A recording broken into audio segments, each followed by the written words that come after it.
Good afternoon, ladies and gentlemen, and welcome to this prestigious panel about ecological challenges, rainforest protection, and purposeful action to protect the environment. In this occasion, we shall have outstanding interventions from our prominent speakers, whom I believe shall enrich our insights and knowledge regarding the theme of this panel. Why are we talking about rainforest protection today?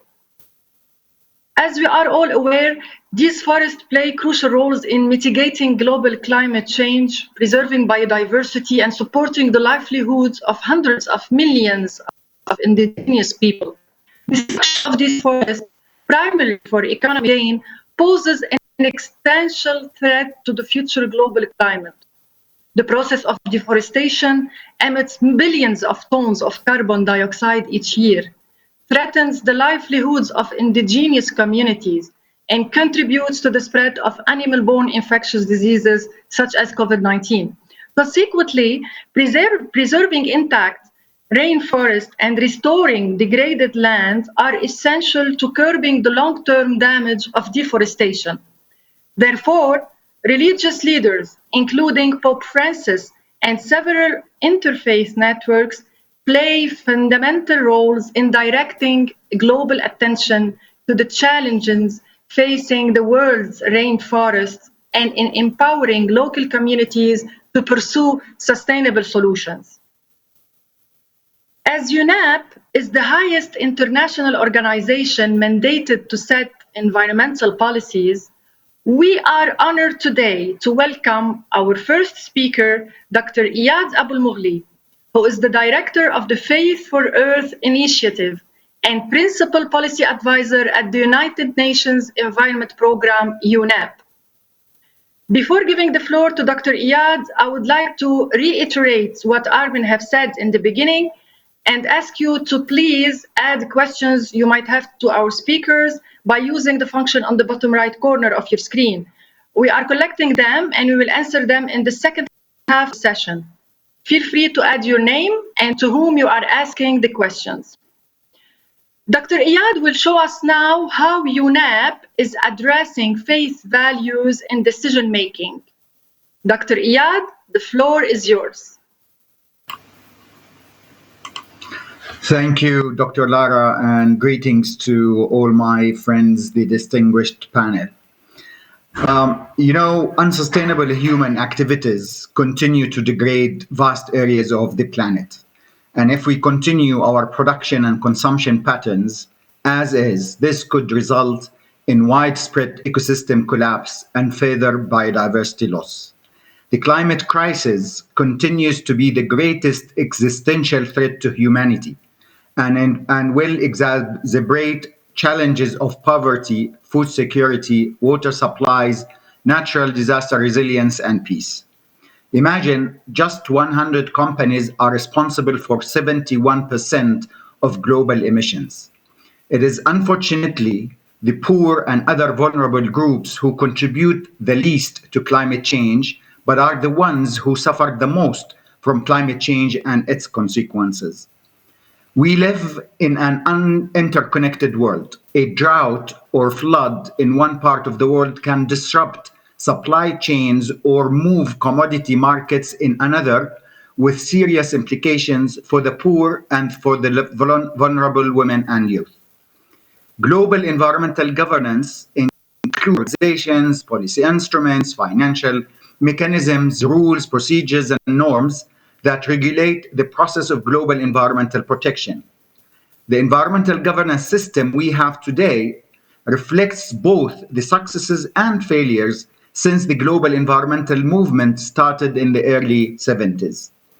Multilateral environmental negotiations have witnessed major setbacks in 2019. The year unfolded amid rising nationalism and weakening multilateralism. Japan, for example, left the International Whaling Commission. The US officially confirmed its withdrawal from Paris Agreement. The UN Environment Assembly itself in 2019 could not agree to start discussions on how to govern solar geoengineering and carbon dioxide removal technologies. COP25 also failed to issue a clear call for climate ambition. The UN Climate Action Summit was also disappointing on the climate ambition front. We cannot afford to be complacent and hope that science and technology alone will solve these pressing problems. Instead, transitioning to a more sustainable future requires a new environmental governance system and the engagement of full spectrum of society and the employment of innovative approaches that protect the natural environment based on behavioral and ethical changes in environmental governance.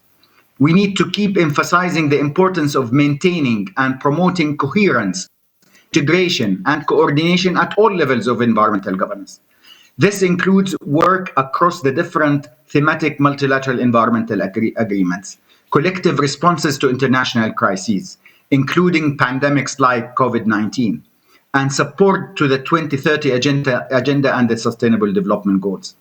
The question then is, how can we rebuild global environmental governance and make a difference to the environment and climate change?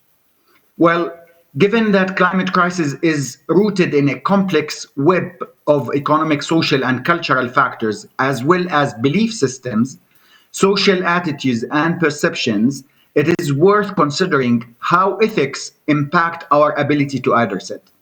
The unsustainable socioeconomic systems and consumption and production patterns that dominate much of the world today reflect social attitudes.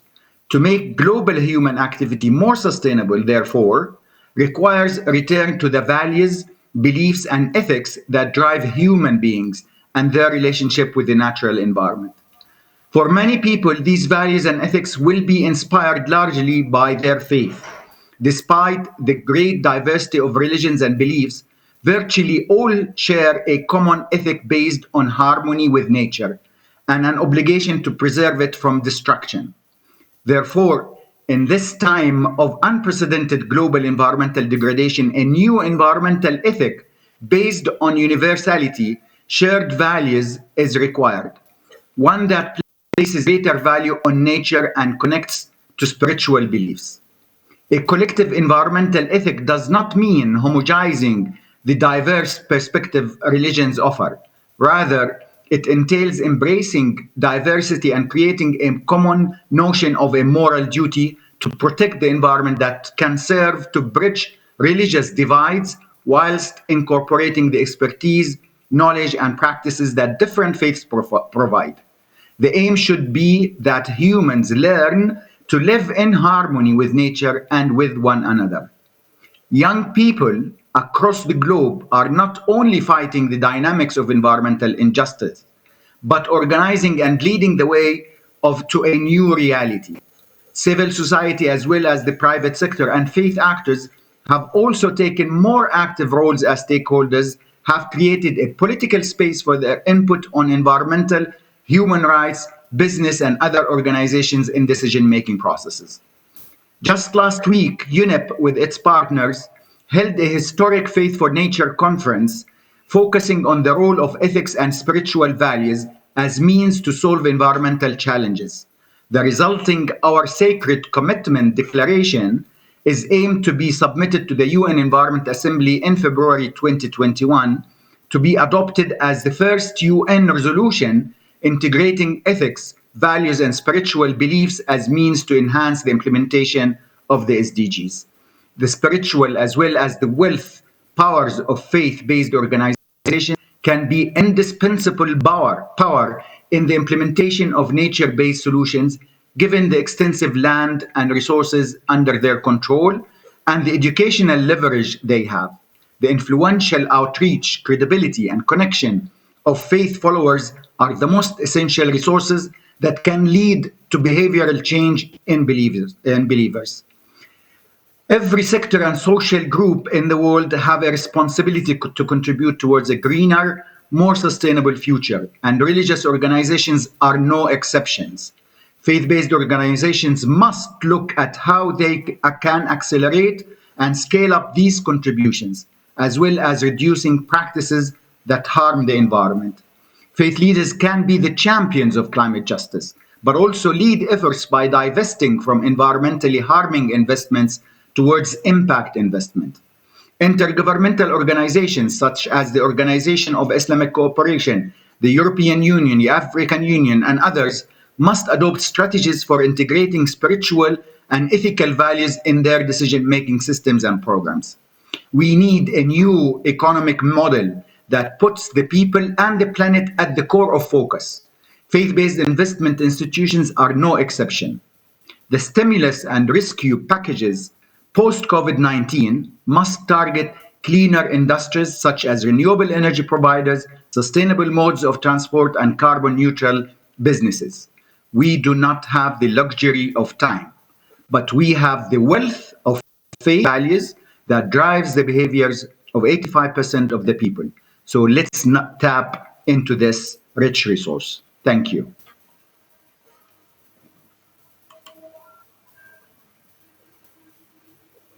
Thank you, Dr. Iyad, for this enriching presentation where you stressed on the importance of maintaining and promoting coherence, integration, and coordination at all levels of environmental governance. We will hear from our next speaker, Professor Pablo Canciani. Professor Canciani is a professor of environmental science at the National Technological University, Regional College Buenos Aires, Argentina, and member of the Commission Justice and Peace of the Catholic Church in Argentina. In his presentation today, Prof. Pablo will highlight the importance of science and ethical values for good decision-making by faith leaders and policymakers. Professor Canciani, the floor is yours. Thank you, Professor Lara and Joaquim, and I'm honored to share this space with you, with the fellows and with the participants. For more than 30 years, as an atmospheric scientist, I have seen how global change processes add to a tremendous socio-environmental. I many failures in different interrelated issues of climate change, biodiversity and land use changes, soil degradation and desertification. I participated in one and as yet only global environmental success story, that of the Montreal Protocol and its amendments. Thanks to the cooperation between research community, public and private policymakers who were able to come together, new methods were implemented for science and technology-based decision-making processes. However, the ozone crisis remains, compared with the challenges of global change, a comparatively simple issue. The intertwinings of current environmental crises interact with many, if not most, of the current human activities.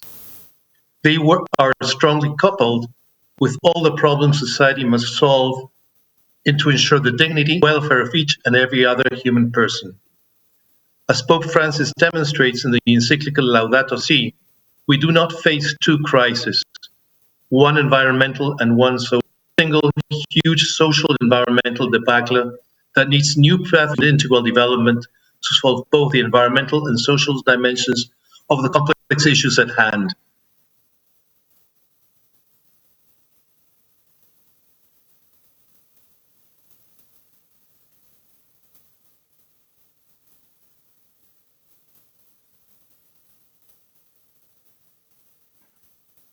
Dr. Canciani?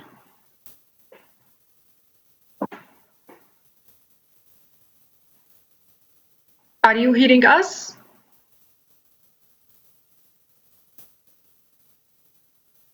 It seems we have a problem, a technical issue with Dr. Canciani. Dr. Canciani, are you hearing us? So we are sorry for this inconvenience. And we will move to our next speaker.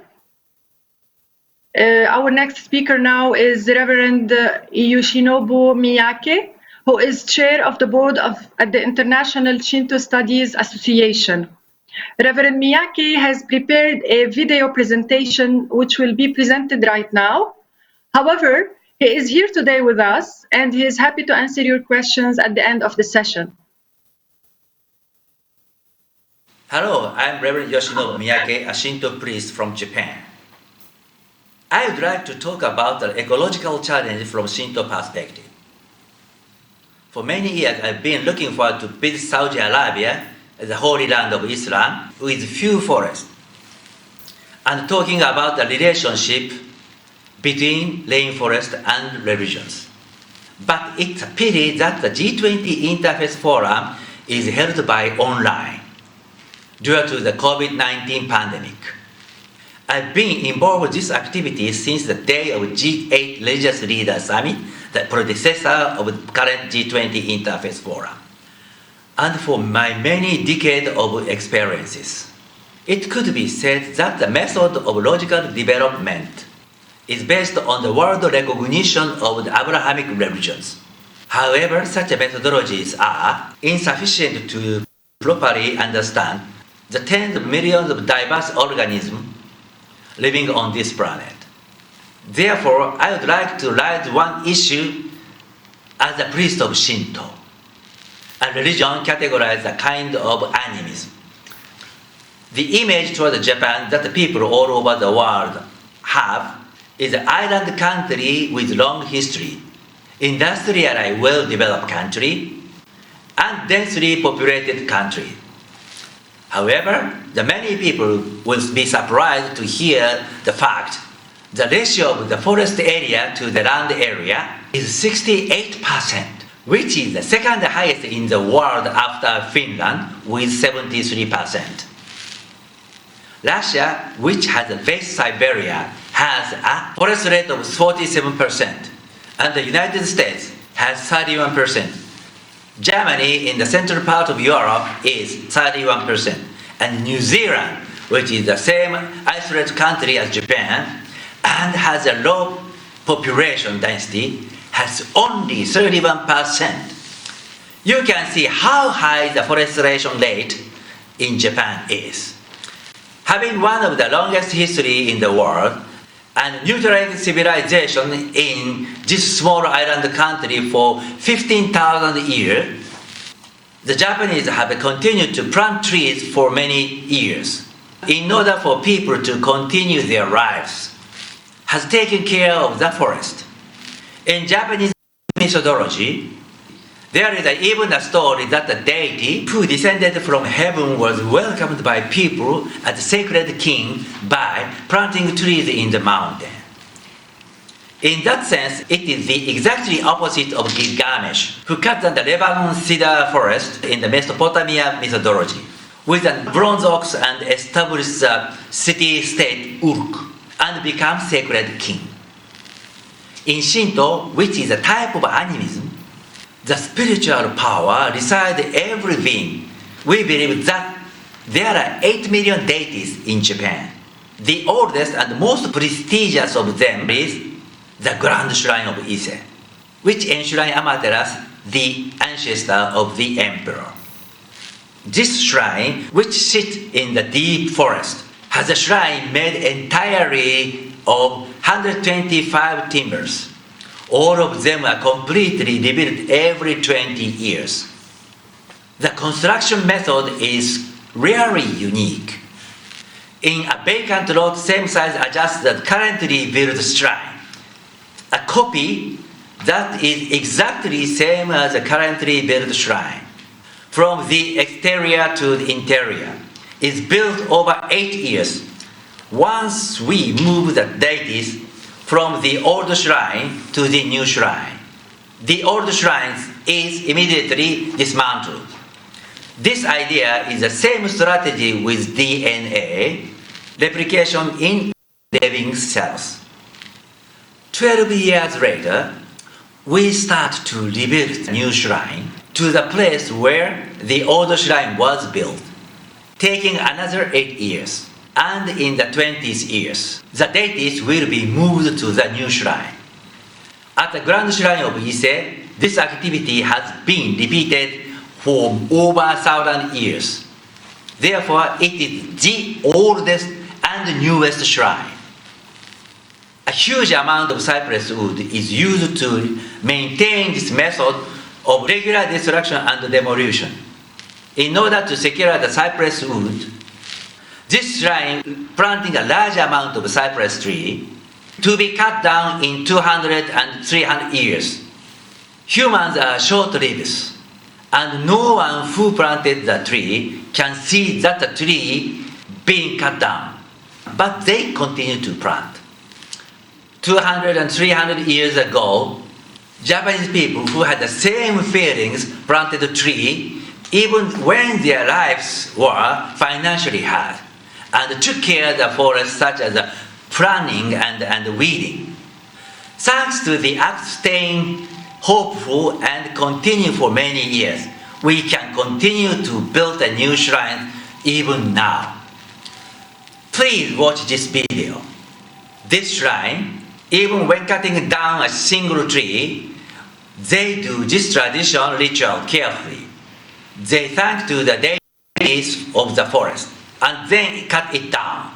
This lady is a sister of His Majesty the Emperor. And the grand shrine of Ise, from the ancient time, the emperor's daughters or sisters were dispatched as a priestess to the shrine, built in the forests of Ise, far from the capital Kyoto. And they took the place of the emperor. They have been praying for world peace and the prosperity of Japan every day. And the felled cypress wood often used to build a supreme temple, adored by millions of people with great glee. Across the mountain slopes and the rivers on the long journey of more than 100 kilometers from forested mountain. The people of Japan continue to serve and make the Japanese understand that these grand shrines and the trees of mountains must be carefully protected. The Japanese view of religion is by no means the only one creator who created the world at once, and not to mention human beings, all substances that exist in this world, from animals to plants or even to stones. There is equal spirituality, and we believe that we can share and sympathize with great life. Therefore, in Shinto, it is not the idea that human beings given a special status by the Creator manage natural resources appropriately. To the last, Japanese thinks that human beings who are only a part of nature will use the natural resources within the sustainable range. This is possible even after a long history of Japan, even if this small island nation has a large population density and well-developed industry. I could say that the very high land forest rate is the evidence. This is one of the perspectives from Shinto priests, the relationship between natural rainforest and the human being's life. Thank you.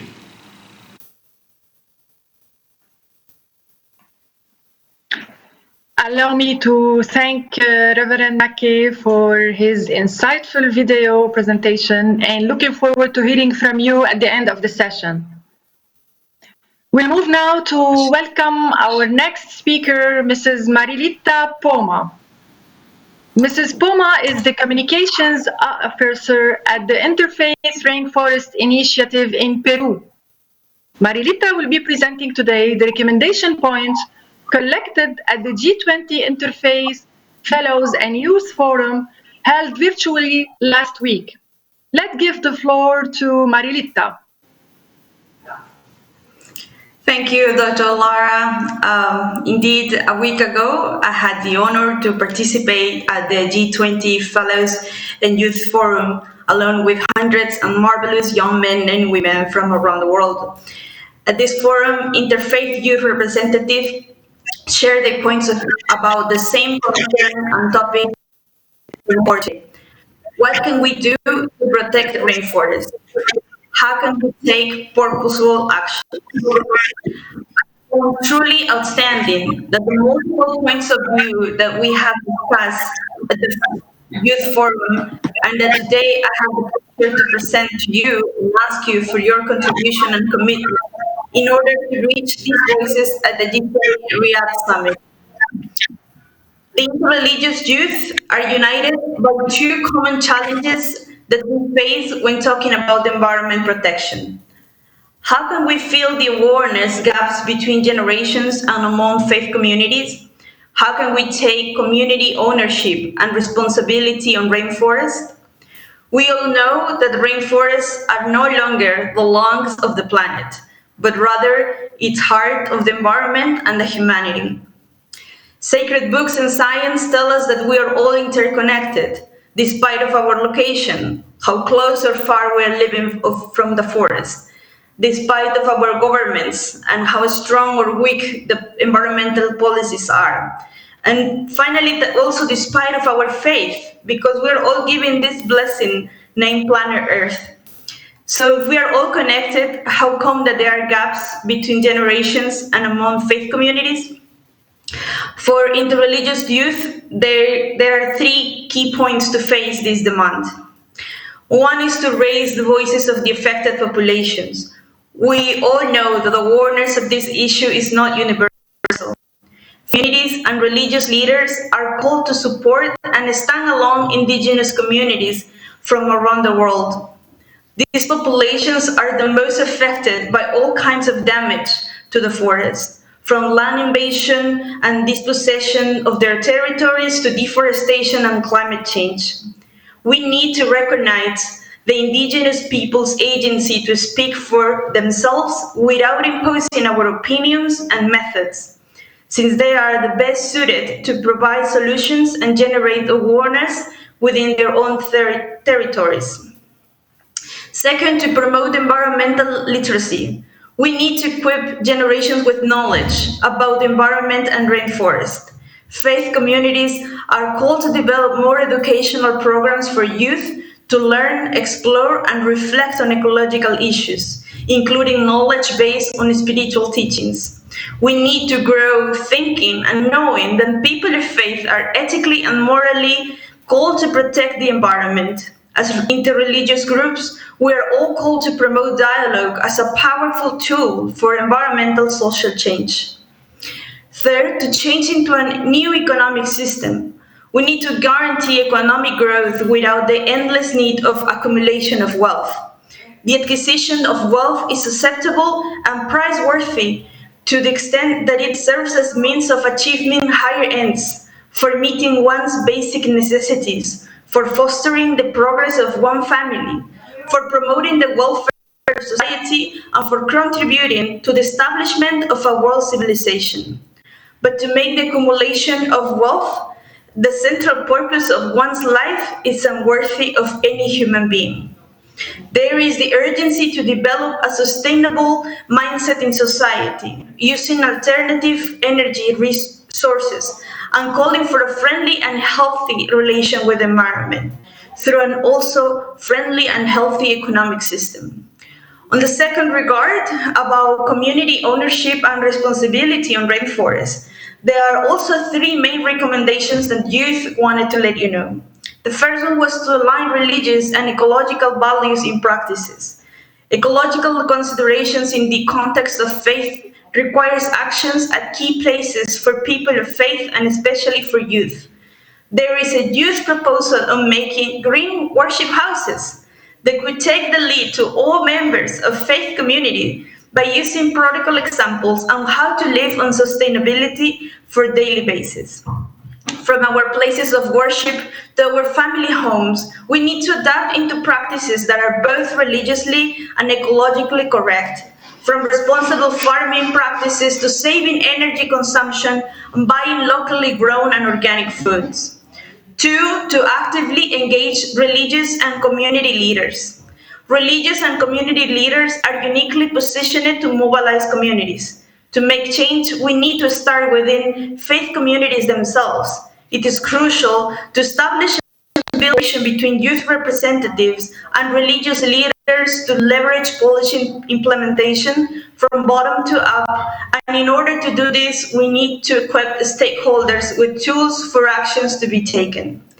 And third, to empower youth voices. This is the most important recommendation to the G20 summit. To all religious and political leaders and government representatives, involve youth at the decision-making tables. Today, young activists from around the world are the largest mobilizing movement on support of climate justice. We are no longer the future because climate change is our present. We need to create spaces to allow and encourage youth to have the leverage in shaping policy, ensuring ownership, and taking accountability within faith communities and decision makers. These inspiring recommendations are a world call from youth, not only interreligious groups, but for young men and women from remote areas. A side note, I wanted to tell you a story from my experience working at the Interfaith Rainforest Initiative in Peru. A year ago, when launching a chapter of IRA Peru in the Amazonian city named Puerto Maldonado, just before the meeting with all local and national religious leaders, we held a small youth meeting. It was impressive that just a month later, those 10 young leaders from different faith communities got to mobilize around 500 people for the global strike in Puerto Maldonado, one of the most affected cities due to illegal mining and deforestation. So youth have the power to mobilize and raise their voices. Here we are. Please count up with us.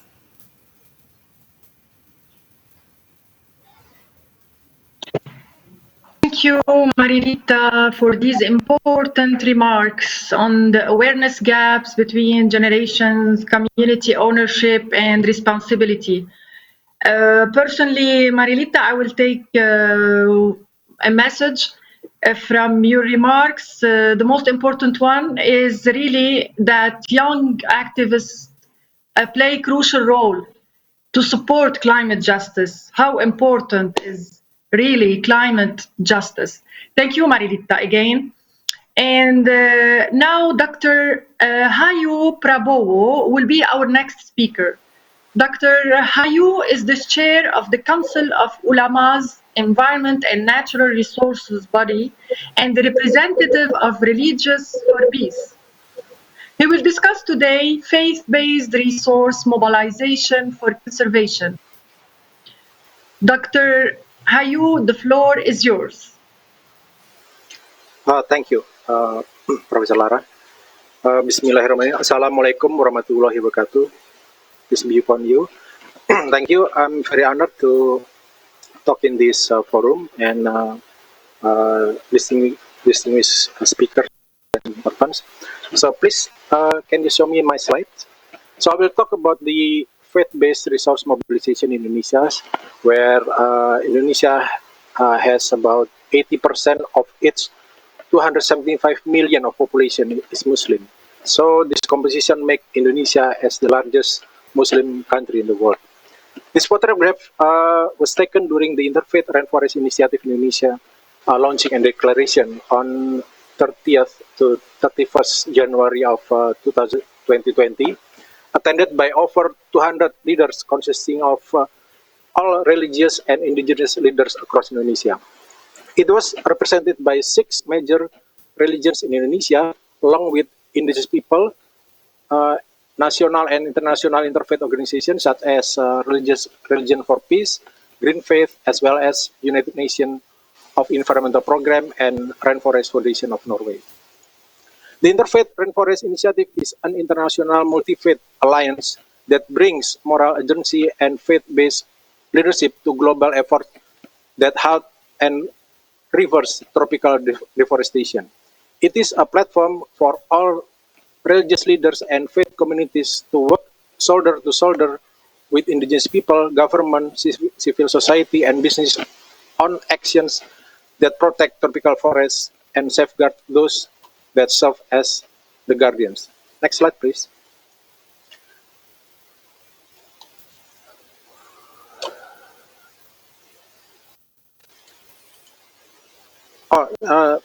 Before. Okay. So the initiative works globally to bring a moral voice on forest protection to international policy making, forums on environment, climate change, indigenous people issues, and sustainable development. The initiative is working through country programs in Brazil, Colombia, Democratic Republic of Congo, Indonesia, and Peru. 5 countries that contain more than 70% of world's remaining rainforests.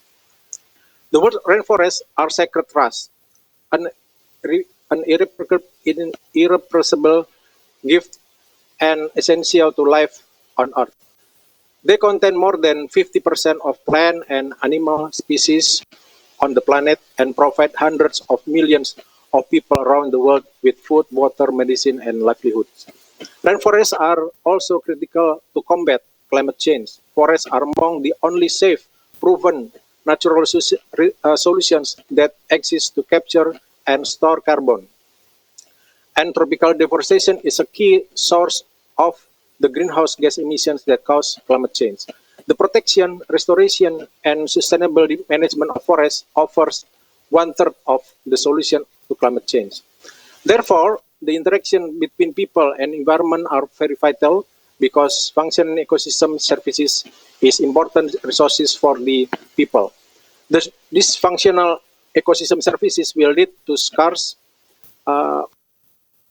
start competing which can cause social disorder. Next slide, please. Next slide. So, environmental crisis with all of its manifestations such as climate change and global warming, in essence, is a moral crisis. Because people consider the nature as object to be exploited rather than subject to be protected for the life. Thus, countermeasure against the existing problems of environmental and climate issues should be the moral approach. At this point, faith can play a big role through the form of religious guidance reflected in the daily life of the people. Next, please. The next slide will show you the milestone of Interfaith Environmental Movement in Indonesia, where it was declared in 2015, triggered by two events, which is Paris Agreement and largest forest fire in Indonesia. So in 2018, we declared the Interfaith Collaboration for Rainforest Protection. It is national. And then in 2020, in January, we, along with Interfaith Rainforest Initiative International, we formed the Indonesian chapter over here. And currently, we are working internalization of environmental movement for each respective faith-based organization. So it is very important that people in our organization understand of this, the importance of rainforest and faith. And secondly, we establish and empower local interfaith movement. So it's not in the central FBOs, but also across the area. Next, please. This slide show the Interfaith Rainforest Indonesia strategic intent. Firstly, that we have education, network, advisory council, policy, advocacy, business advocacy, and campaign. So in education, we develop moral and spiritual education materials for forest protection, climate change, and rights of the indigenous people. And also for the network, we would like to establish, actually we established the local RI for community empowerment through local wisdom. And we have formed the Advisory Council of RI Indonesia. We also made policy advocacy. And then we will continue with the business advocacy by designing the program. And lastly, on the 6th, and we have also done raising the awareness on deforestation and climate change issue by involving the religious community. So this kind of the our strategic intent. Yeah, next, please.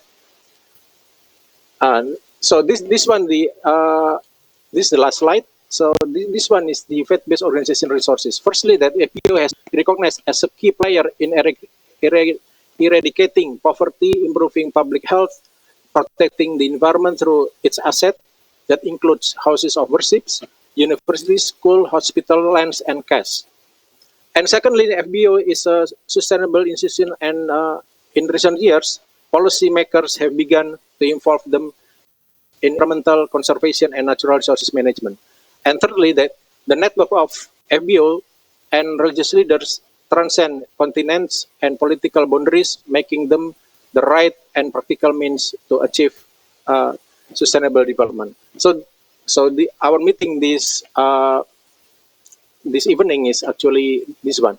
So in essence, we work with three-pronged approach for rainforest conservation and climate change, which is the first one is religious guidance reflected in the daily life of the people. And secondly, the network and influence to the policymakers, and religious assets, where religious community around the world manages tens of billions of dollars and contribute significant portion of investment portfolio that will influence financial services and business practices. Thank you. Wassalamualaikum warahmatullahi wabarakatuh. Thank you, Dr. Yu, for this presentation. Actually, we all need to mobilize ourselves to protect our environment and preserve our planet. Ladies and gentlemen, in the next 7 minutes, we will hear from our speaker, Mr. Elias Chizeniki, who is the Secretary General and Regional Director of Religions for Peace, Latin American and the Caribbean. Mr. Elias will speak about the recommendations related to the IRI of the Working Group on Environment of the Latin America Regional Consultation and what are approaches and tactics to be adopted. We'll give the floor now to Mr. Elias. Thank you very much, Dr. Lara. It's a privilege to be here to share this panel with other activists for keeping the rainforest around the world, and especially in the framework of the IRA, the Interfaith Rainforest Initiative. The Interfaith Rainforest Initiative is a revolutionary initiative in two things. First is the more large partnership today between the UN system and faith communities around a concrete action. On the other hand, it's also the main partnership between faith communities and indigenous people around the world. Like Dr. Ayu explained, faith community working together for protecting rainforests because we feel responsible for the care of creation, to ensure that the planet is also a sustainable home for future generations. In protecting rainforests, faith communities are partner to indigenous people that who have been their guardians from immemorial times. Despite the fact that in many times they have been disposed of their lands and despite of their knowledge of caring for nature. Religion for Peace is proved to be the implementing global interface organization of the IRA initiative, like Dr. you explained, in 5 countries. And this is because we are the largest coalition of religious leaders around the world working for common action for peace. We are Interreligious National Council in 90 countries around the world.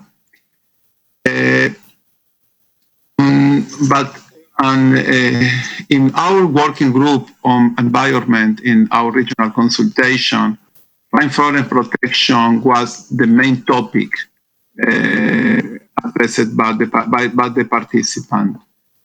Our main recommendation is that we need to bring to the level of global public policies the environment agreement signed by the government. We need to have imperative commitment to change the dramatic situation of the deforestation.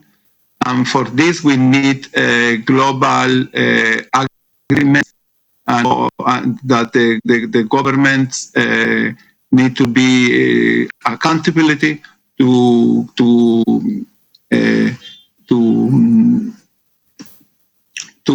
bring in the practice, in the action, this commitment. Next slide, please.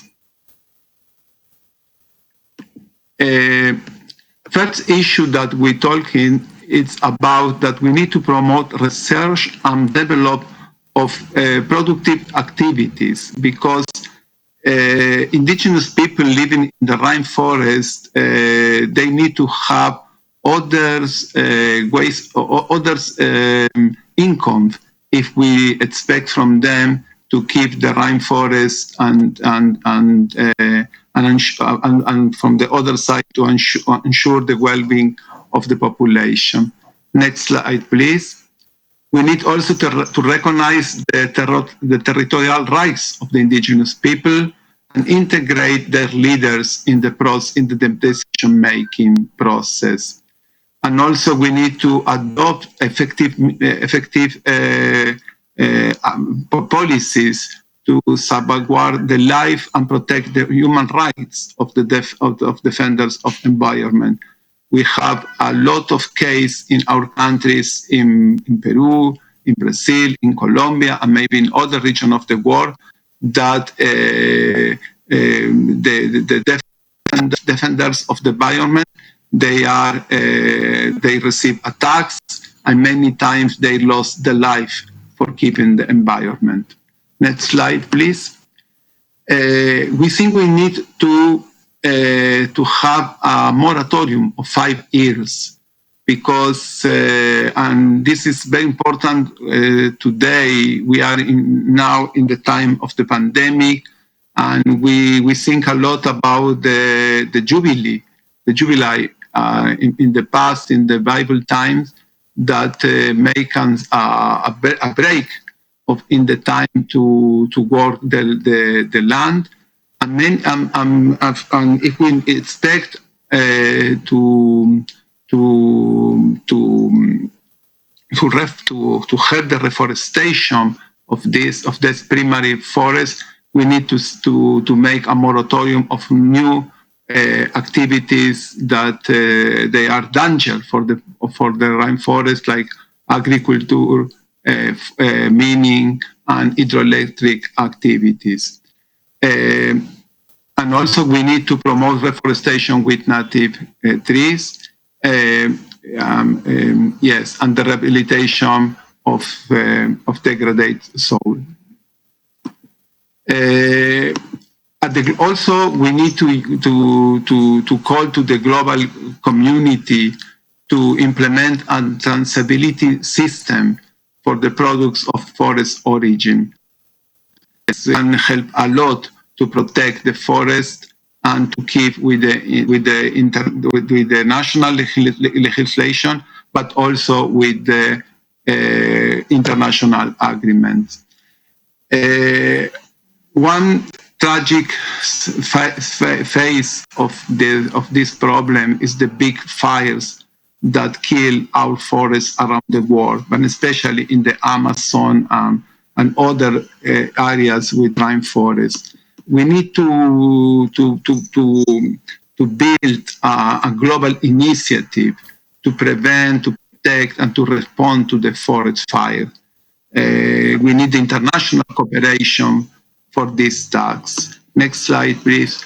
We need also to promote research and develop to new productive activities that respect rainforests and also guarantee the continuity of the ecosystem.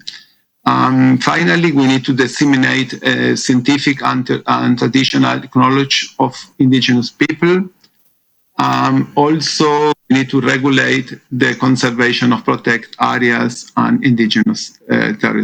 These are our recommendation of our working group of environment of our regional consultation. Thank you very much for the invitation, and Shabbat Shalom to everyone. Thank you, Mr. Elias, for guiding us on how we can promote actually research and development of sustainable productive activities that respect ecosystems and well-being of populations.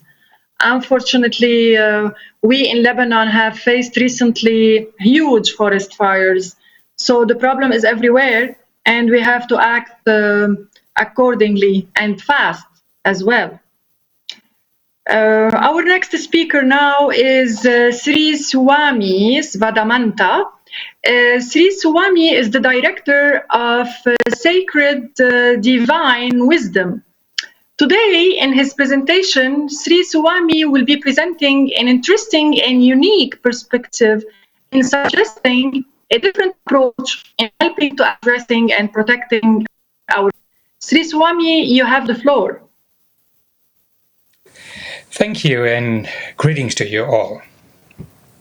2020 will go down in history as one of the most memorable years.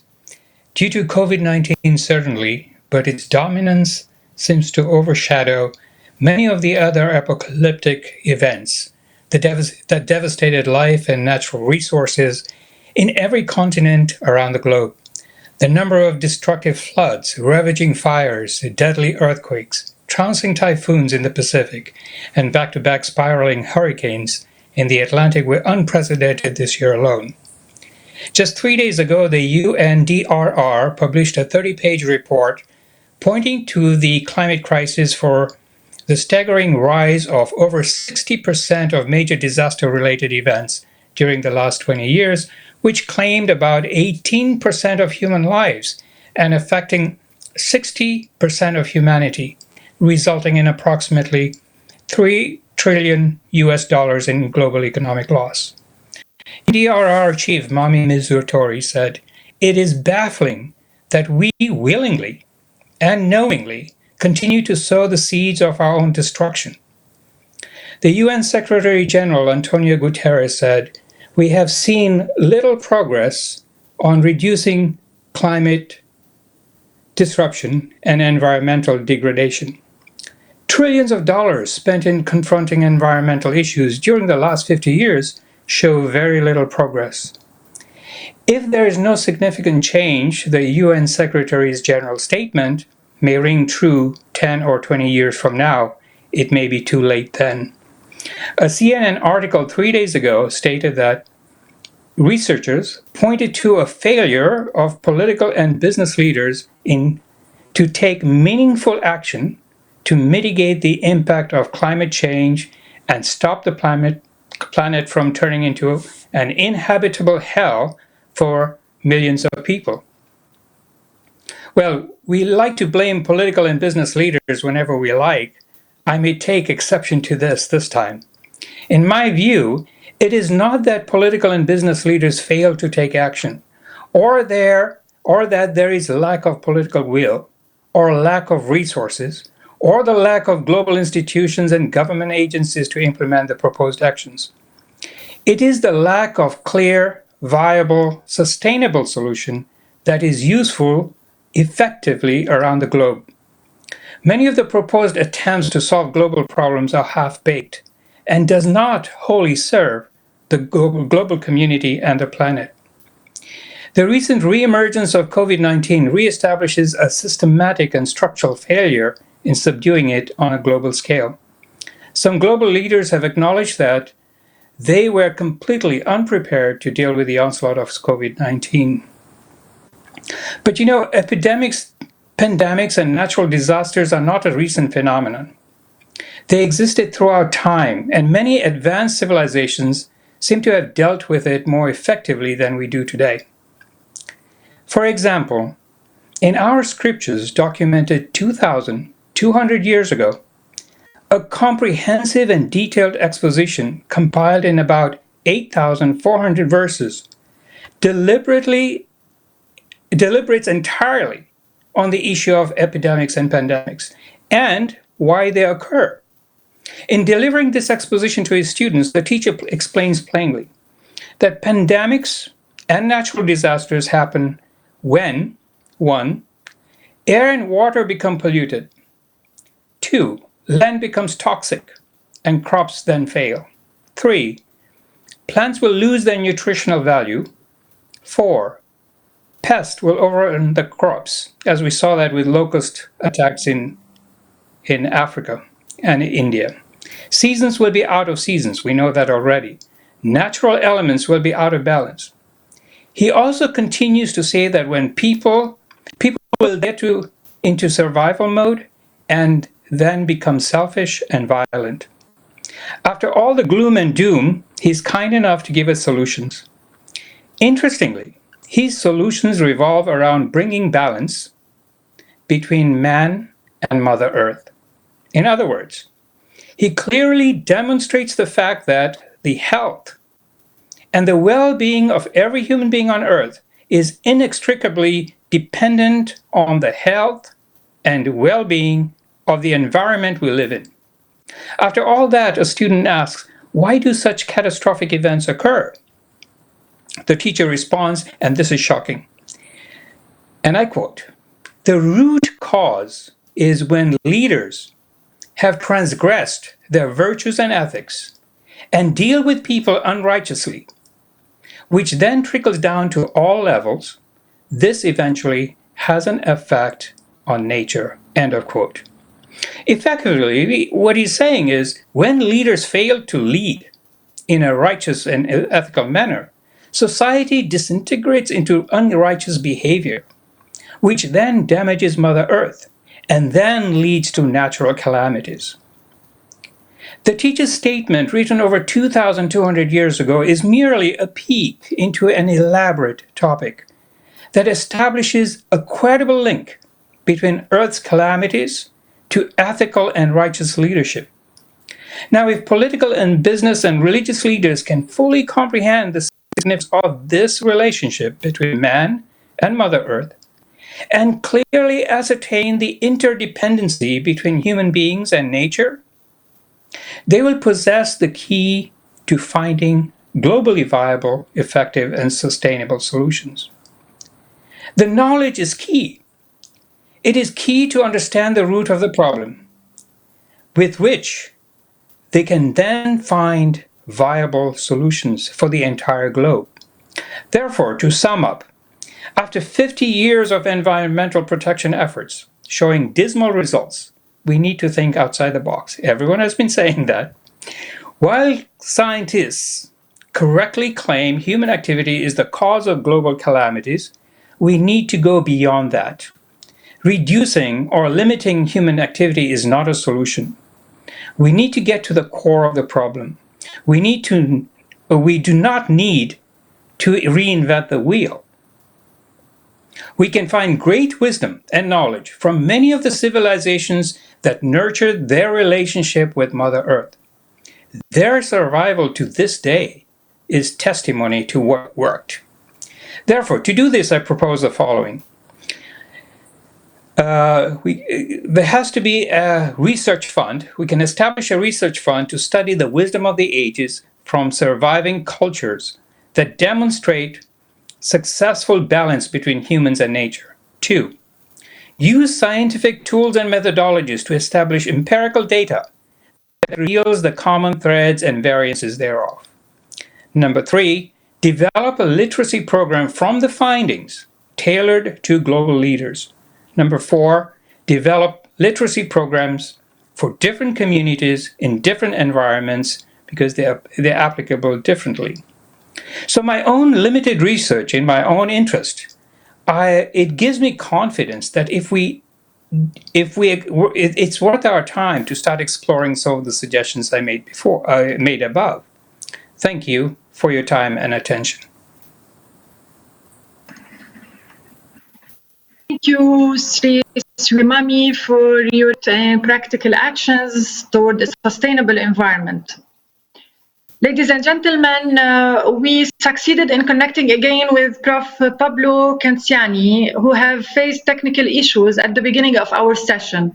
We will now hear from Professor Pablo Canciani, who is Professor of Environmental Science at the National Technological University, Regional College, Buenos Aires, Argentina, and member of the Commission Justice and Peace of the Catholic Church in Argentina.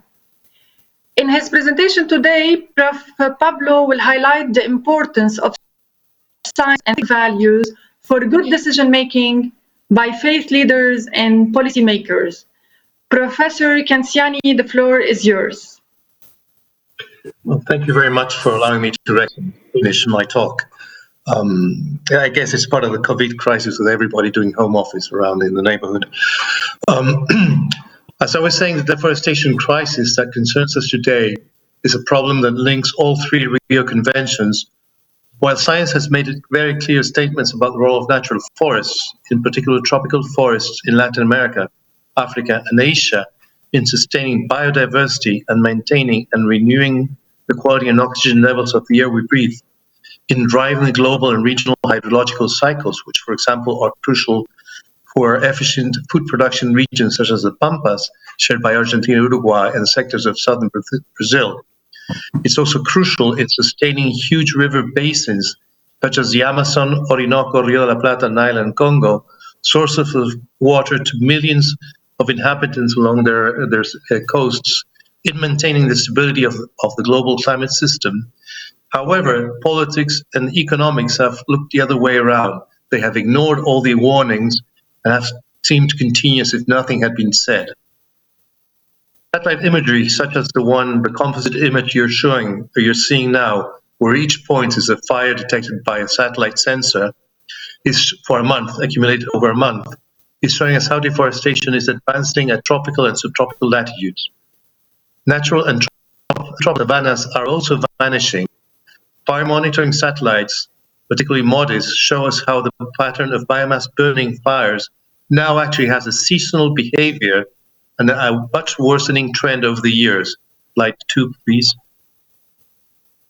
Numerous satellite sensors show how ecosystems and ecosystem services that sustain life and the economy vanish each year, how emissions from fires pollute the atmosphere and add vast amounts of greenhouse gases. Slide 3, please. Thank you.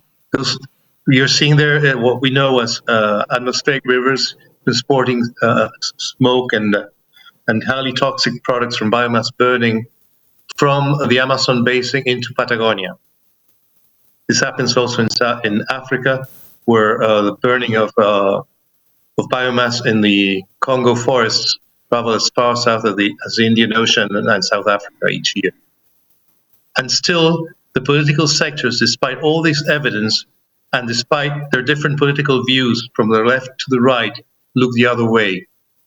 Economics is no longer the management of scarce resources, but a crematistic behavior as defined by Aristotle and St. Thomas Aquinas. That is, making huge gains just for the sake of the gains, in brief. Following the tradition of the Abrahamic religions, we can say that these tropical forests, together with all ecosystems, life that give life to all and each living organism upon this earth, and what is more, have shaped this planet not just in its biology, but also in many of its geophysical aspects as well as its climate. Following this line of thought, we can link Waldo Leopold's statement of modern ecology and St. Paul in the first letter to the Corinthians, in that every component of the complex natural system is relevant, that each has a role to play in maintaining the whole entity, and as such, each and every part of the natural body, of the environment, and of human society has to be protected and sustained for the well-being of all. As Pope Francis frequently says, the whole is more important than the sum of the parts, but without those parts, the whole does not exist. Defense of tropical forests thus requires an alliance between faith and science, knowledge and faith and reason in contemplation of nature and humanity, a constant dialogue for action between scientists, communities of faith, indigenous communities, and communities of descendants of migrants and settlers. Such action cannot be limited to show the evils that are being wrought today upon the environment and society. Dialogues must be promoted between all actors. New technologies and concepts must be developed to foster environmental protection, provide security and dignity to all communities, both indigenous and descendants of settlers. New environmentally friendly, sustainable activities and productions within the scope of the environment, tropical environments, must be sought and implemented to replace current unsustainable industries. New energy sources must be also provided. Oligopolies which manipulate markets and politics must be replaced with a diversity of micro and small medium enterprises to ensure access to jobs and activities that will dignify the human person while protecting the environment, protecting and supporting families and communities, in the present and in the future, as other speakers have said. Ensuring a diverse, active, local and regional economic system. Actions require a new science and technology endeavors, and as previously said as well, financial support for them, less focused on scientific paper publishing and more focused on solving problems. As has been said before as well, it also requires the protection of the knowledge long developed and curated by indigenous communities, and in many places by the descendants of settlers of diverse origin. For example, descendants of slaves who were brought from Africa in many Latin American countries, who adapted to their new environments. Representatives of all communities must be present and respected in the decision-making process. Faith leaders, as demonstrated in their interfaith and intersector dialogue, so-called Diálogo Argentino, supported by UNDP, implemented between 2002 and 2006 in Argentina to face the challenges of the huge 2001 socioeconomic meltdown, have a significant role to play as coordinators and mediators in these sectoral dialogues and decision-making processes. Once more, interactions between scientists, community leaders, and faith leaders is essential for the proper and fruitful management of such exchanges.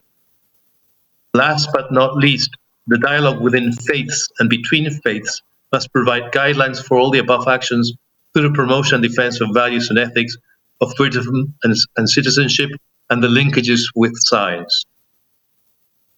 Laudato Si has brought to our attention a vital point for each one of us, independent of faith, politics, status, role in society. The need for ecological conversion of our heart and of our mind, of our thoughts, from which all necessary changes to the environment and society will originate. Peace and goodwill to all. Thank you. Thank you, Professor Canziani, for this enlightening presentation. Actually, I admit, and we are all convinced that linkages with sciences is really crucial. How can we really show science-based evidence to all these populations to convince them to protect our planet, our really ecosystem? Thank you once again. Ladies and gentlemen, we will join now by KAICIID Fellow, Mrs. Fatima Abu Srir, who has been working with a group of fellows on coming up with a couple of policy recommendations and been selected by her peers to present those today. She will share the selected recommendations regarding the topic of faith leaders preserving and guarding the planet throughout time.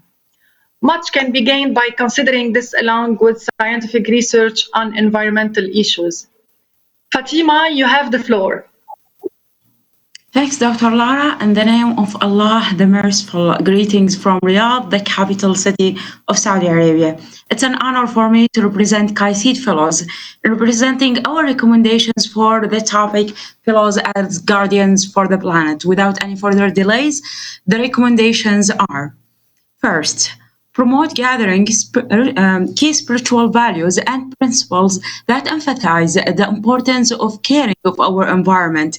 These teachings can be integrated with specific recommendations, then disseminated through educational channels in every faith tradition. Second, initiatives, relevant knowledge and actions of faith communities related to the environment and climate change can be shared with mainstream media, social media, and all available platforms. Third, particular attention directed toward younger generations to enable their engagement in developing their ecological awareness and putting it into action. Fourth, fund research that investigates the connection between theology and ecology and incorporating them findings as part and parcel of climate change and ecological intelligence. Thank you for your time. Peace be with you all.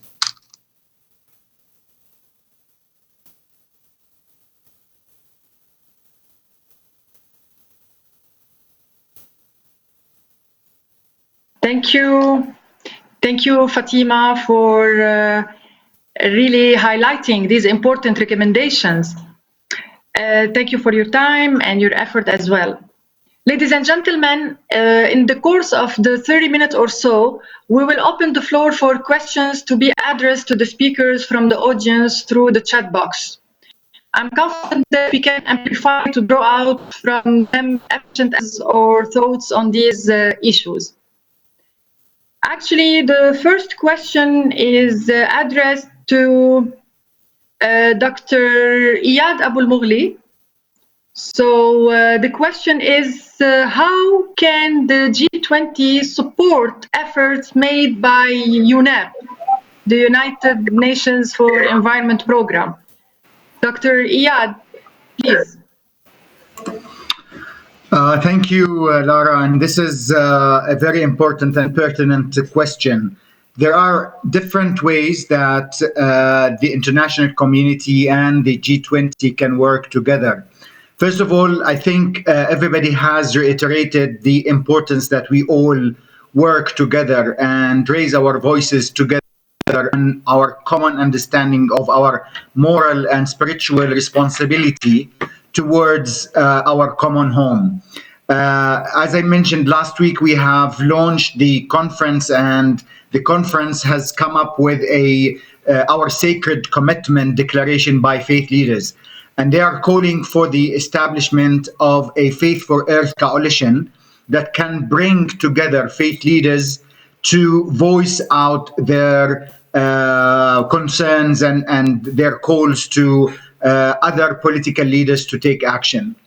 The second one that we have heard today, actually, from different speakers, is the linkages between sciences and theology or religious studies. And this is very important. And again, this is part of the pillars of the Faith for Earth coalition that we are establishing at UNEP. So the Science Faith Consortium is very important to build those bridges between theologians or religious scholars and scientists.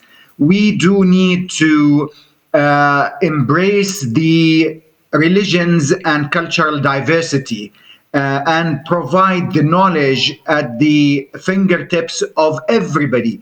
It is not only those who are educated, it's not only those who have the knowledge that we need to reach out to. We need to reach out to every individual who believes in a faith, but unfortunately they do not have the knowledge of how their beliefs and their practices are connected to environmental protection. And finally, we need to encourage inter and intra-faith collaboration, because within a religion or within a congregation, there are some misunderstandings of how we are connected to our common goal, which is taking care of our earth and nature. So building the capacity of everybody who is linked to a spiritual belief, as well as who are leaders at the local level, we need to get those. So the G20 can provide this sort of platform, and of course, indeed, having the or the most advanced economies of the world together, they can form a fund to finance this relationship between religions, economy, environmental protection, as well as empowering the faith community to be the leaders at the local and the global levels. Thank you. Thank you, Dr. Iyad, for this extensive answer, and really we are motivating to join the effort together to address all these challenges. I have actually another question to Professor Pablo. Professor Pablo, from your experience, how successful have the faith-science dialogues been in helping solve environmental problems?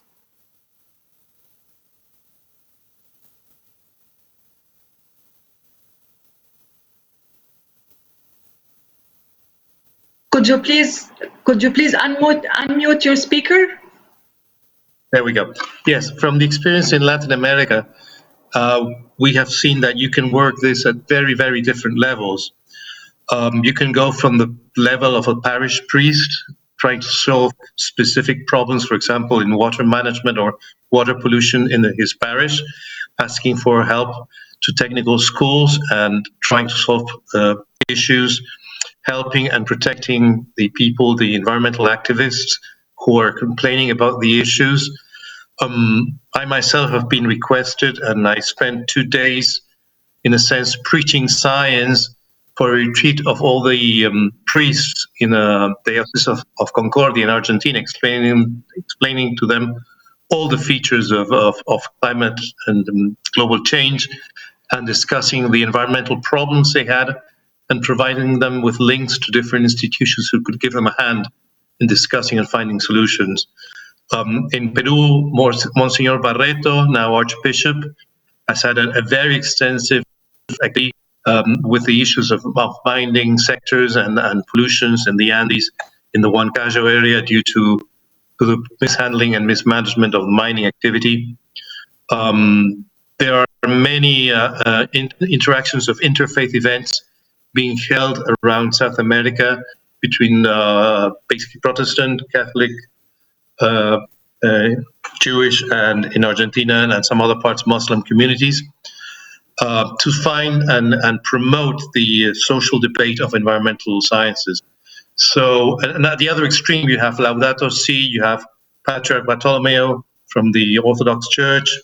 You have things that we have seen as in the interfaith meeting last week from all religions, basically transmitting the same ideas and transmitting the will to interact with different members of the technology and science community to find solutions and help educate everybody so that they can be citizens strictly and very well involved in the defense of their rights, human rights, environmental rights, and so forth, and their future. Thank you, Professor Canziani, for this answer. And I hope we have answered this question, and we are able now to give tangible or practical solutions to all these challenges that you are facing all over the world. We have actually a question from Lebanon, from Dr. Nabil Nimr, a full-time professor at the Holy Spirit University in KAICIID. He is a forest entomologist. So I will read the question, and he's saying that climate and global changes are facts, and now they are causing deforestation through outbreaks of insects and diseases and fires as well. Deforestation should be tackled through measures related to forest health. In the past, deforestation was mainly caused by the exploitation of humans, but now it is caused by climate and global changes. The question is, what are the measures that should be adopted globally to keep the forest healthy rather than only encouraging reforestation or trees plantation? So this is the question. Our distinguished guests, our distinguished speaker, who is interested in answering this question? Sri Siwam.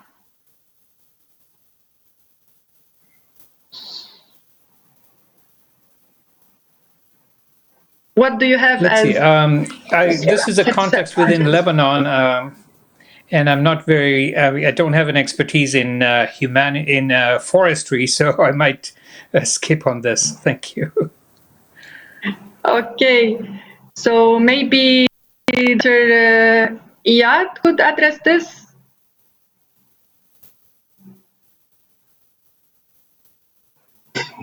Well, Professor Paul.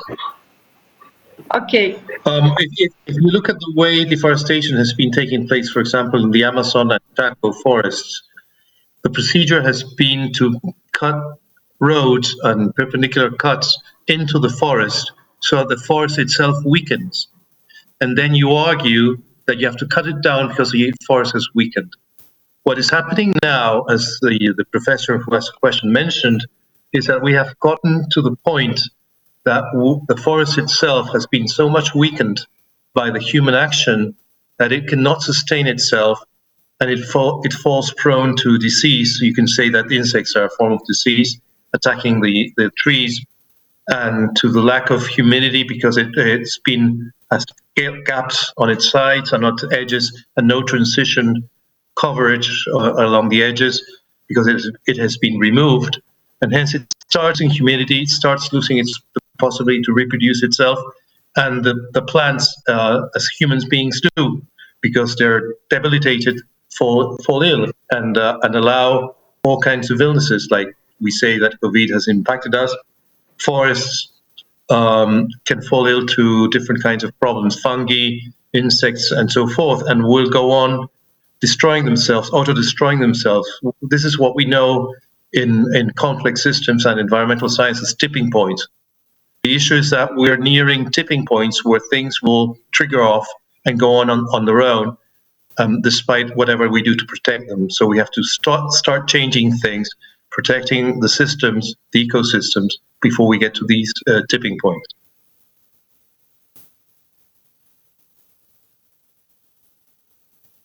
Thank you. Thank you, Professor Pablo, for this answer. And actually, I have a lot of questions. I have a question from USA.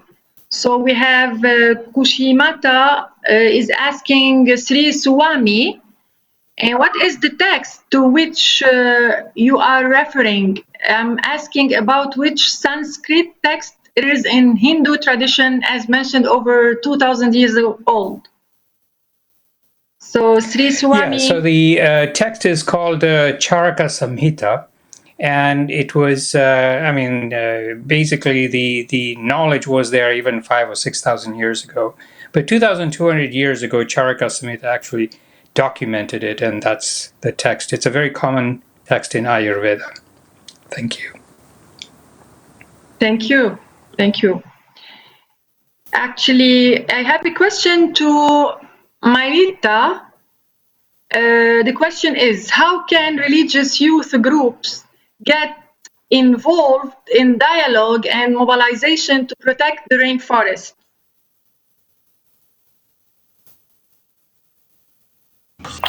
Thank you. Well, in previous conversations at youth, not only for the G20, but other spaces as well that I have participated, one of the common responses is to join already existed forces or initiatives. We have from like youth initiatives as the Friday for Future groups, then annually they have the Global Strike as well. There is also, that has been deeply talked through this conversation as well, about the Interfaith Rainforest Initiative located in 5 places. But there are also spaces for youth to get involved and to learn deeply on how to protect the rainforest, but also the environment that concerns to all of us.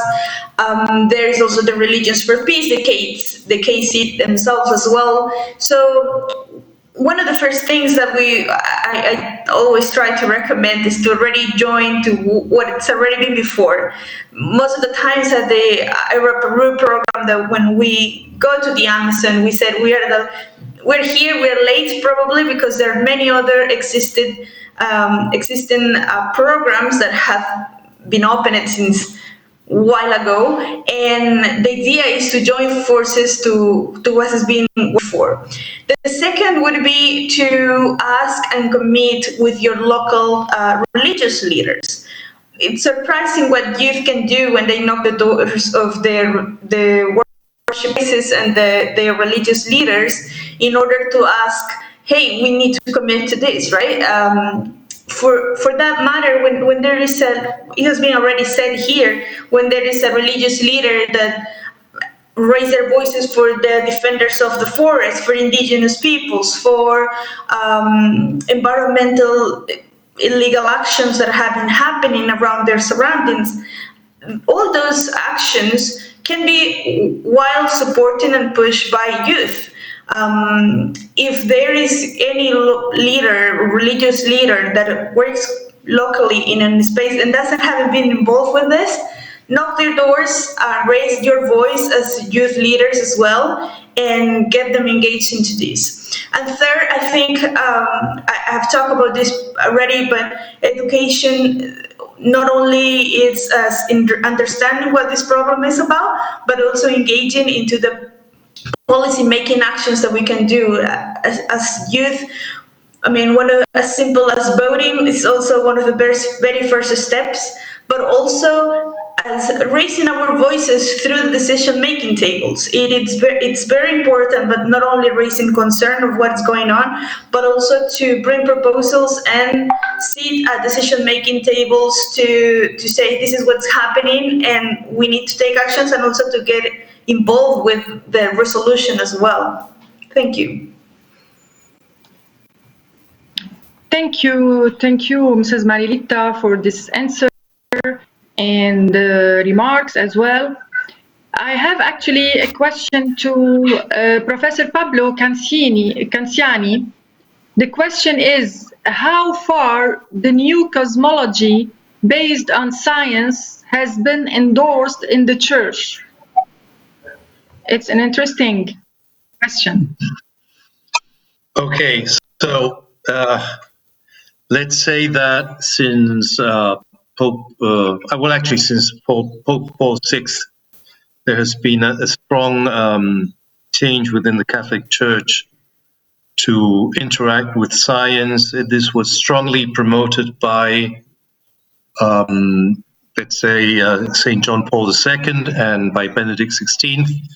And for example, for the preparation of Laudato Si, the Pontifical Academies actually held scientific meetings from people from different areas of climate change and social sciences to prepare the information necessary and the debates with theologians, so that the material in the encyclical would be up to date with a current understanding of science and a current understanding of theology, not just Catholic theology, but as mentioned many times in the encyclical, documents from Patriarch Bartholomew, from Sufi teachers, sometimes from a few indigenous religions, and so forth. So I would say that the current position of the Catholic Church is that of integration between science and faith, a discussion, as St. John Paul II said, and I mentioned in my talk, that you have to have a continuous debate between faith and reason all the time to solve the problems that the humanity faces. Great. Thank you, Professor Canciani. Actually, we have a question to Reverend Miyake. Reverend Miyake, the question is, what do you think about dialogue between Abrahamic religions and other religions? Thank you for question me. And first of all, I would like to say thank you so much I'm so happy to hear that so many Religion for Peace friends joined this program. Because just 50 years ago, 1970s October, my grandfather was one of the founding president of the Religion for Peace in Kyoto. And my father is a managing director of that conference. So I hope this G20 Interfaith Forum will also expanding and grow such as the same with Religion for Peace. So, and that question is very important because many discussion about the climate, the environment, environment issues from the very one-side point of view, such as like so-called Abrahamic religions. But I think that I show the one of the point of Shinto perspective, such as like my video.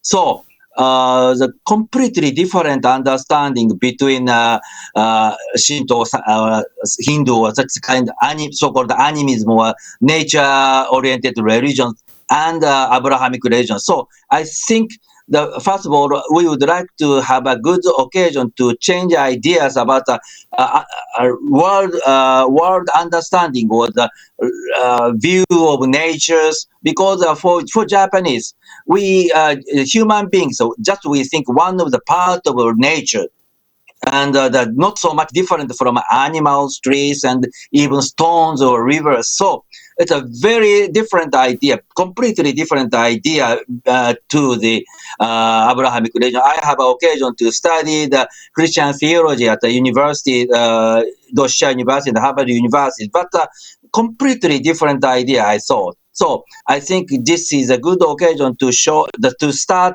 these completely different background religions to discuss about these issues. I think it is a good for the result to the present environmental issue. Thank you. Thank you, Reverend Miyake, for this answer. I would like to have the opinion of Sri Swami on the same topic. What do you think? Any Thank you, Lara. inputs? I am very pleased to see Reverend Miyake in this forum, because in most of the interreligious dialogue activities that I'm involved in, I hardly see traditional cultures or religions outside the Abrahamic tradition. And there's a couple of reasons for that. Other religions or traditions, including indigenous traditions, they're not as organized, or they're not institutionalized, and they don't have a central organization to contact with. So, for instance, if even if Abrahamic traditions would like to say, let's find someone from the Shinto, it's not easy, including even in the Hindus, because even in the Hindu tradition, we have so many different lineages, and who do you talk to? Although the Hindus have been organized the last 10 years.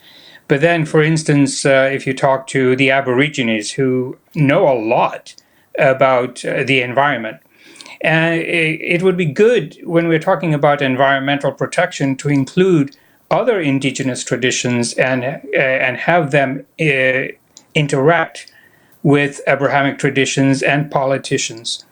So, for instance, the Shinto of Japan, if you really understand what's going on there, you see that they really have a great relationship with Mother Earth. And that's what, I was so pleased to hear Reverend Miyake talk about it. But then there are other traditions, like the Aborigines of Australia. They truly understand how to interact with Earth, and they've achieved that balance. You can go on to the Bushmen in Africa and the shamanic tradition in South America, the Hopis and the Incas. The Hopis and the Lakotas in North America. You can also go to the Sami culture in Scandinavia. And so when you look around the world, these indigenous traditions actually have a way that they were able to interact with Mother Nature. And this is one of the reasons why I was proposing that we do this research, because through the traditions and cultures that existed, they actually know so much more than we give them credit for. And a dialogue between Abrahamic traditions and these other traditions would be very good. Thank you. Thank you. Thank you a lot, Sri Swami. And actually, I have a question to Elias. The question is, how is IRI connected to the key priorities guiding religions for peace?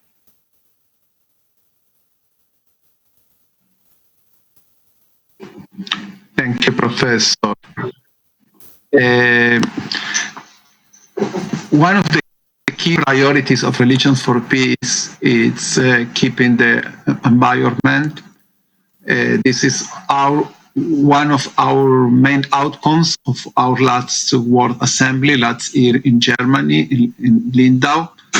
And one of the action points that we adopted in the World Assembly it was the Faith for Forest Declaration.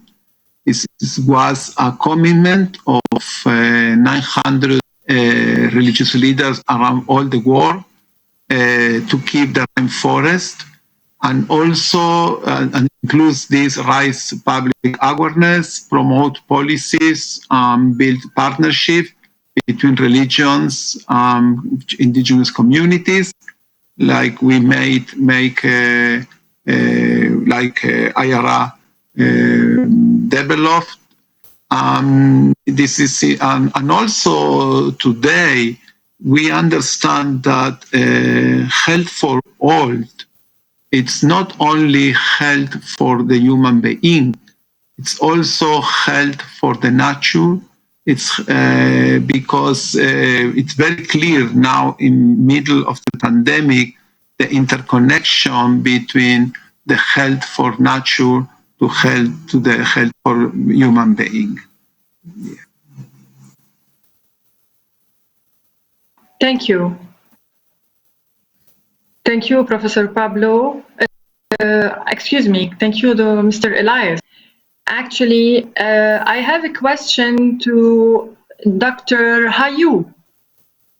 Dr. Hayu, the question is, how can religious actors involved in dialogue, negotiations, and civil activism show a constructive path forward to protect our environment?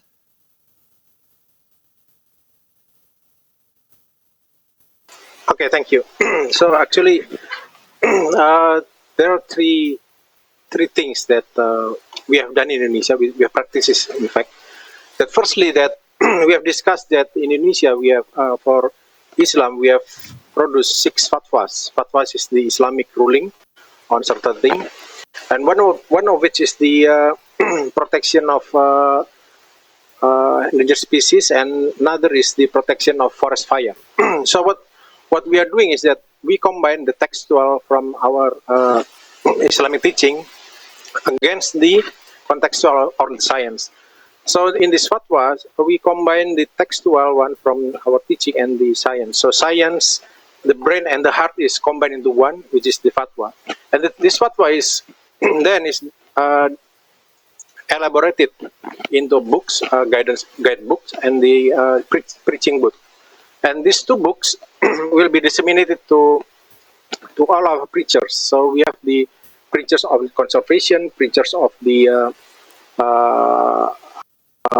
what you call the peatland, and preachers of the sanitation. So we have developed a kind of role of the preachers that's a specialized thing for each region, because each region has different environmental problem actually in Indonesia. So because Indonesia is very diverse, and we have each province has different problems. So that's actually the first one. So we combine the textual and contextual side of the problem, and secondly, we inspiring the faith-based organization, not only Islam but also the other religion, using what we call the houses of worship, green houses of worship, so eco houses of worship, something like that. So in Islam we have the eco masjid, in the Christian they have the eco church, and another region has eco houses of worship. So using this kind of combination of textual teachings and the contextual ones aspect of the science, then we combine, and then we deliver to convey to people. And lastly, it is very important that we need to have funds, and these funds we can gather from for Islam we have the social religious fund that we can use to fund this one. So we have about, say, we have $8 billion of these Hajj funds that can only managed by the government. So we kind of pursue how this fund should be diverted into the more environmentally friendly investment. So all of these three, we mobilize the people using the religious teaching from the first one, which is textual and religious, textual and contextual side, and the secondly from the FBOs, and thirdly that we have fun to mobilize these people. So this combination of the three then we can mobilize the people in Indonesia. Something like that. Thank you. Thank you, Dr. Hayu, for this really methodical, if one want to say, strategical answer. And now, finally, we come to the end of our session. It was really a great pleasure to share this moment with you. I believe the session was enriching and promising. I believe that preserving intact rainforest is essential. It's really an essential step in containing the impact of deforestation on the climate. And the G20 leaders should use their influence, I guess, to push for greater transparency. It's really important, the transparency regarding the environmental and human rights impact of commercial industries. We should join all the effort together to push forward this initiative or this project. Let me conclude by thanking all of our presenters today for their informative, interesting talk and excellent insights on the questions that were raised. In conclusion, I would like to mention to the audience that there is an evaluation link in the chat for the audience to provide feedback, which would help the organizers to improve in the future. Many thanks again to the audience for your active participation, and thank you all for your attention.